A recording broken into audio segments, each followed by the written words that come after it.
یه دکتر بزن بهادر داریم و این همه مشکلات تاکتیکی که اگه خوب نگاهشون کنی اونا هم استراتژیکی هستن، اما بی خیال استراتژی و تاکتیک. جمال معرفت دکتر و عشقه. قربون آدم با معرفت دار.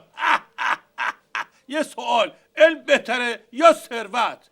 هیچ کدوم، یه ذره معرفت. با من زبون دراز نکن دیگه ناکس. اگه راست میگی میخواستی تو مدرسه که انشا میدادن برای معلمت مینوشتی معرفت بهتره، تا وقت با ترکیه انار یه معرفتی نشونت بده که جاش تا همین امروز رو تنت بمونه. ناکس برو سر سوالات که حوصله ندارم.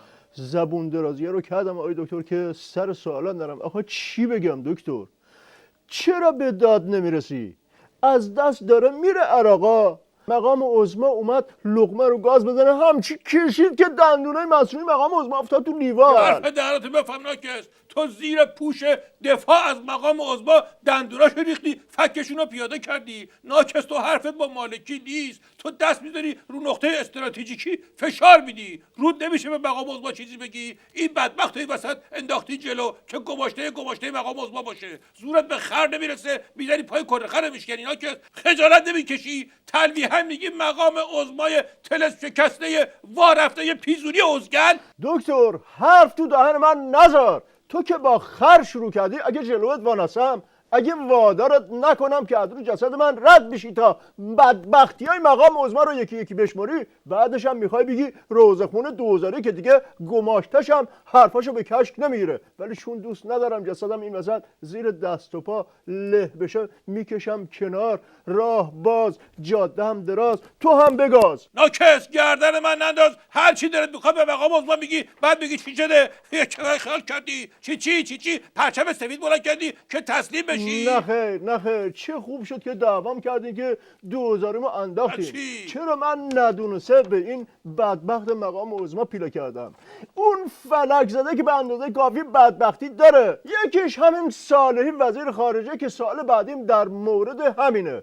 این جناب آقای صالحی وزیر محترم خارجه شعور که نداره، شانس هم نداره که اقلا یه بار یه خط درستی رو اجرا بکنه و به یه نتیجه برسه. مثلا وقتی باید به انگلیس التماس کنیم میتوپه، بعد که باید بتوپیم میگه دیگه نظام نای توپیدن نداره و التماس میکنه. اشکال کارت میدونی کجاست؟ اشکال کارت اینه که نمیفهمی راجع به چی داری صحبت میکنی. داریم راجع به صالحی صحبت میکنیم، فهمیدی یا نه؟ تو میدونی فرق صالحی با فندق چیه؟ میدونم آقای دکتر، ولی شرط ادبو به جا میارم و نمیگم تا خودتون بگید. نگاه کن، آدم بچه‌است بلیط بخت‌آزمایی بخره 6 ماه زندان برش در میاد. فرق فندق با صالحی: فندق با هوای هیکلش یه مغز داره به این کوچیکی، ولی صالحی بدبخت اونم نداره. فهمیدی یا نه؟ مثال میزنم برات. اون وقتی که انگلیس به جزایر آرژانتین حمله کرد، خودم خبر بهش دادم. گفتم شنیدی انگلیس آرژانتین رو زده؟ مشهد گفت کی؟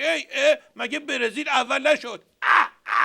این درجه شعور سیاسیشه، اینو داشته باش. پس انتظار خط درست از این مشنگ نداشته باش. مرحوم عووی همیشه میفهمودن بزن بهادر عرض میکردن بله، میفهمودن که یارو داشت تو کوچه دنده عقب میرفت همینجوری. گفتن چرا دنده عقب میری؟ گفت میترسم برم ته کوچه بعد اونجا جای دور زدن نباشه گیر بیفتم. گفتم باری کلا چه فکرایی کرده، باشه برو. بعد از چند دقیقه دیدن داره برمیگرده، دوباره دنده عقب داره برمیگرده. گفتن چی شد؟ گفت هیچی. رفتم ته کوچه دیدم جای دور زدن داشت.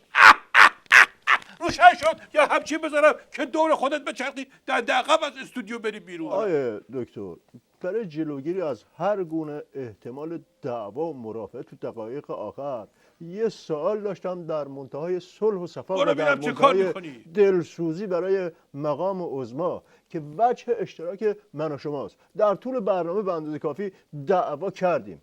آی دکتر چه صفایی داره کنار آدم چیزفهم دانشمند نشستن. بله اختیار دارین آقای دکتر، مادرم هم اتفاقا همینو میگفتن. آدم چیزفهم دانشمندی که توانمندی‌های بالای استراتژیکی هم داشته باشه. صفا میکنی برای خودت کنار ما نشستی ها.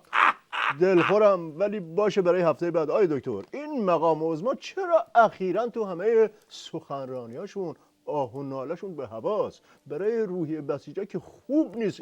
برم تا اگه مثل ایشون مجبور میشدی پشت سر هم جام زهر بندازی بالا 100 برابر ناله میکردی. قربونه جام زهر رو مگه خودشون میل نمیکنه آقای دکتر؟ آدم که از کار خودش آه و ناله نمیکنه که. بیشین بابا، خودشون میل میکنن. آقا رو مرحوم عووی همیشه میفهمودن بزن بهادر عرض میکردم بله میفهمیدن که یارو شوته، باباشو با خودش برداشت برد دکتر اورژانس. گفت دکتر به دادم برس، سم خورده. دکتر گفت خب پس چرا سر و بدنش کبوده؟ یارو گفت آخه ناکس به زبون خشک نمیخورد.